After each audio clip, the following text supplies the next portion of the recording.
No, you just gotta hit record. You just gotta hit record sometimes. But yes, we are live and we are here. We are driving. Hello, my audience. Greetings and salutations. Allow me to reintroduce myself. I'm Prince Dr. Chukwemeka Edward Ateda, and we are live on the video portion and we are live in the audio portion as well. I'm here with the one and only CJ. Will you like show them your face real quick? Let us say CJ in the building. Yes, CJ in the building. And this is Eddy for short. You know me, and I know you. We're on our way to work this morning, and yes, and we're answering questions about gynecology, most likely birth. You know, I would like to do this topic more often. You know, have conversation. I like to answer questions, talk about things. Sometimes I don't like doing multiple things like talking and driving, but if it's something that is important like this, I don't mind, you know, going the extra mile for you guys. So yes, what are some of the questions that have crossed your mind, CJ, about gynecology or birth that, you know, perplex you enough to ask me? I was saying before, the crying. Why does baby have to cry? And it's always, you know, surprising whenever when a baby is being born and it doesn't cry. You know, there's always this baby will not be a good baby. Why? What's the narrative behind it? That's a great question. Crying and grimacing, aka the Apgar score. Okay, this is something that's important for infants and newborn babies. So when a baby is or a fetus is in the womb or in the uterus, it is at that point in a sealed environment. Is what they call the amniotic sac. This is a sac that covers the baby from the outside world, protects it in a cocoon basically, but it's filled with liquid. And in that liquid is where you hear that the baby pees in and shits in, right? You've heard those things before. And baby will drink his urine and swallow urine and things like that. So that really? Yeah, pretty much.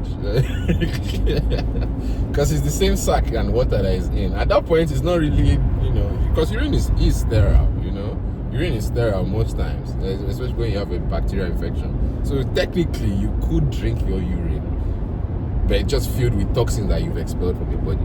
But as a fetus, your mom's kidney or your mother's progenitor's kidney is doing the filtration for you. So all you're getting is just basically liquid. Yes, it has some urea inside, but you can still absorb and drink it. You understand? Yeah. Now, for the environment of the baby is this sealed environment that contains this amniotic sac. So obviously there is no air, right? Now, what does air have to do with the baby crying? At the moment of expulsion, that's what they call it, when the baby or the fetus comes out and becomes a baby. So it's a fetus when it's in vitro, and when it comes out in vitro, it is a baby. You understand? It is not to be called a baby while it's still inside the womb. It's an embryo or a fetus or a zygote. Those are three names that you can give it, okay? Now, once it comes out, the umbilical cord basically stops doing its job, right? So while its job is done, right, it was in charge of giving you nutrients, blood, and fluids while you were inside the mom's womb. At the moment of expulsion, the placenta starts to detach from the body of the uterus. And what happens is that as it detaches from the body of the uterus, you know, baby's oxygen levels start to drop, blood pressure starts to drop, all those things. So a reflex action is to kick into high drive. And what happens is that the lungs of the baby basically start to open up, right? And they start to inhale. That act of inhaling air is painful. It's like, think of it like this, yes? Have you gone swimming before and water entered the back of your head? Yes, sir. That kind of feeling. You understand how it can almost make you cry? That is the same feeling that the baby is feeling, right? And this is the first time they are breathing air. All this while they've been basically breathing water, right? Now they are breathing air for the first time and the lungs are expanding, because all this time the lung was collapsed so that water doesn't go in there. You understand?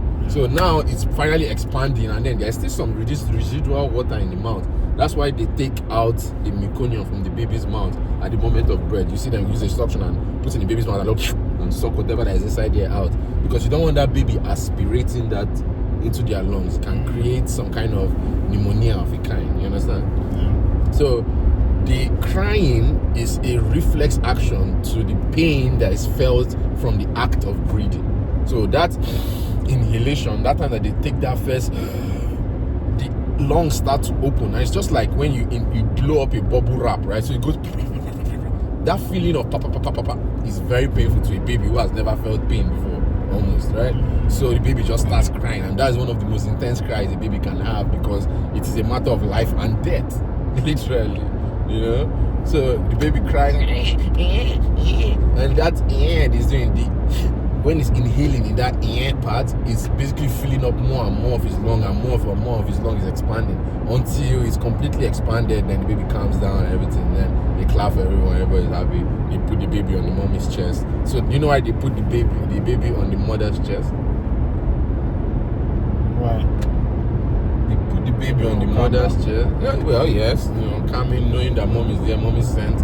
But it's also to introduce mom's bacteria to baby. Because you have your natural body flora, right? There's bacteria on your body right now that lives naturally there. They've partnered with you to say, okay, guys, we're just like soldiers. They're like, yes, we are here to eat. We're not going to fight you, but we'll keep anything from entering here. But just don't disturb us. Just give us a plot of land here, and they'll be fine outside your city perimeters. You know, they'll cover your entire city's perimeter. Thereby, if there's any incoming invader, it will meet with this foreign, like this your normal flora first before it actually attacks your body. You know, so even though that they are normal flora, if there is an opportunistic disease that gets through them, it will get through them. So what you do is you put the fetus, or now it's a baby, you put the infant on the mom's chest, and those bacteria will transpose themselves from mom to baby, because it's a new skin. That one is like Saraka basically. You know, so they're like, oh, it's prime real estate, bro. And so they can literally go in there and make a move over there, and then they start living on that place. So yes, that act of putting the baby on the mom's chest gives an extra boost in bacterial formation, or bacteriogenesis, if I can call it that. It's like an autophagy kind of thing. Like the mom will pass her bacteria to the baby, which actually helps the baby stay stronger and alive for longer. So, which other questions do you have? Yeah, man, that's one thing I enjoyed in gynecology. There's so much it's so fascinating that you're like, oh my God, why don't people know this thing? If you know what's going on, one, you know, the act of birth will be super interesting, and everybody should go and watch it at least once. You know, see where you came from. Every human being that's on this earth came through some kind of process like that. And before, you know, the 1800s, maybe 1700s, cesarean section wasn't a normal thing, you know? So, of course, they used to have people that they would just slice their belly and bring out the baby. That is forced labor, right? But that was during war. But I'm talking like actually to help both parties. That is a new thing to medicine in total. So it's really, really fascinating when you see women in labor and they are fighting and they are pushing and because technically, right, before it's time, the woman has to be dilated about 10 centimeters. So this is about 10 centimeters here, right? If that is not dilated enough, you cannot have what do you call it? Thank you. Cannot have a good surgery or good delivery. You need as much dilation as possible so that head can push through. If you go before then, it's not a good idea. So wait, the body has a time that it produces liquid that will make the baby come out. Yeah, I mean there is normal lubrication in the vaginal canal. There's usual that, but that's what the amniotic fluid serves to do too. And when you're about to expel the baby, have you heard of something that they say, oh, my water broke? Yeah, I'm still about to even ask next. Yes. That water breaking is that sac, that amniotic sac I talked about, right? So that means that kid that is breaking it. Key? The kid. Oh, baby inside. I guess partially both. Partial is both sides. It's not those kicky trays. No, the kicking is in the opposite direction. You have to remember. It's not in one sack. You know, one side. Yeah, but it's the head that's coming out from here. The only way the water is going is down. It's not going up. So it's kicking up. It's not kicking down. So remember, a natural birth presentation is the baby's head is down and legs are kicking up. Okay. Right? Hey, you know, if that up tear is, you know, you said it's sack, right? It's a sac. But Yeah, what the feel part the that water. really tears is the part nearest to the vagina. So as the baby's head is pushing out like this, it stretches that sac and it rips. Yeah, I don't think it cuts from the other side, because then you have like invagination and then the water will go under and then the baby will come out with a sac on his face. That has happened, but you have to remove the sac and remove the meconium and all that thing. But yeah, but usually the sac is stretched and then ruptures and then blood and amniotic fluid comes out, then baby follows it. Usually. That's what usually happens.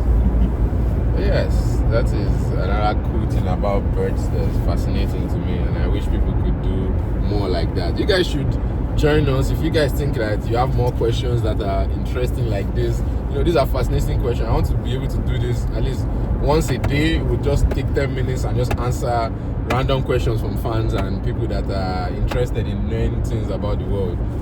So please, thank you guys for joining us. This has been an awesome Eddy for Short and CJ conversation. Yes, thank you for joining us.